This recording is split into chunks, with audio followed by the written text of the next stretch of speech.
Hi அஸ்ஸலாமு அலைக்கும். இன்றைக்கி ரெசிபி என்னென்னா பொட்டேட்டோ சீஸ் பால் தாங்க செய்ய போகிறேன். வாங்க வீடியோக்குள்ளே போகலாம். நான் இன்றைக்கி 5 பொட்டேட்டோ தான் எடுத்திருக்கேன். இது நல்லா சின்ன சின்னதாக கட் பண்ணி எடுத்துக்கலாம். சின்ன சின்னதாக கட் பண்ணால் சீக்கிரம் பாயில் பண்ணி எடுத்துக்கலாம். நான் 7 மினிட் தான் பாயில் பண்ணி எடுத்தேன். இப்போது இது நல்லா பாயில் பண்ணி எடுத்தாச்சு. இது கொஞ்சம் நேரம் ஆறட்டுங்க.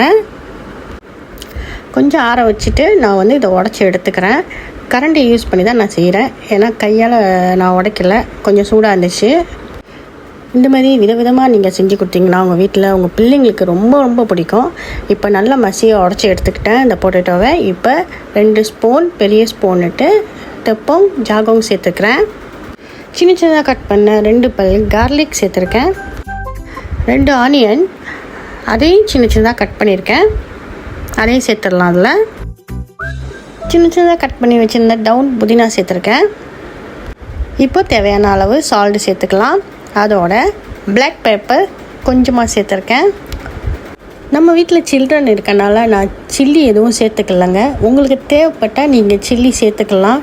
டேஸ்ட்டு நல்லாயிருக்கும், நல்லா ஸ்பைஸியாகவும் இருக்கும். இது நல்லா மிக்ஸ் பண்ணி எடுத்துக்கோங்க. இப்போது எனக்கு கொஞ்சம் மாவு பத்தலை. ஸோ கொஞ்சம் கிராஸாக வேணும்னுக்காக கொஞ்சமாக 1 ஸ்பூன் அளவு நான் மாவு சேர்த்துருக்கேன். தெப்பங்க ஜாகோங்க.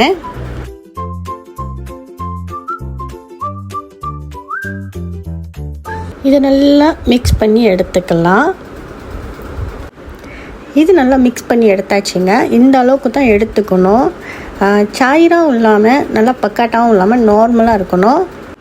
அப்போ தான் கோரிங் பண்ணும்போது அந்த பால் நல்லா அழகாக வரும். ரொட்டி தெப்பம் அப்புறம் சீஸ் இது எப்படி மாவில் சேர்க்கலான்னு பார்க்கலாம் வாங்க. 2 எக்கு நல்லா அடித்து விட்டு எடுத்துக்கோங்க. இப்போ கொஞ்சமாக மாவு எடுத்துகிட்டு கையில் மசாலா வடை தட்டுற மாதிரி தட்டிக்கிட்டு நான் சின்ன சின்னதாக கட் பண்ணி வச்சுருந்த சீஸ் எடுத்து இதில் ஸ்டப் பண்ணிக்கிறேன்.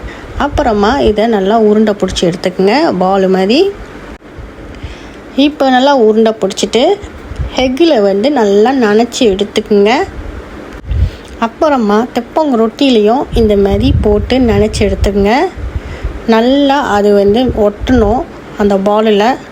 அப்போ தான் நல்லா வரும், சீக்கிரம் உடையாது. இப்போ எல்லாத்தையுமே உருண்டை போட்டு எடுத்தாச்சு.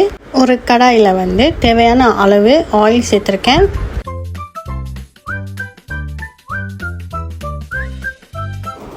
ஆயில் நல்லா சூடானவுடனே ஒவ்வொரு பாலாக அதில் சேர்த்துக்கலாம்.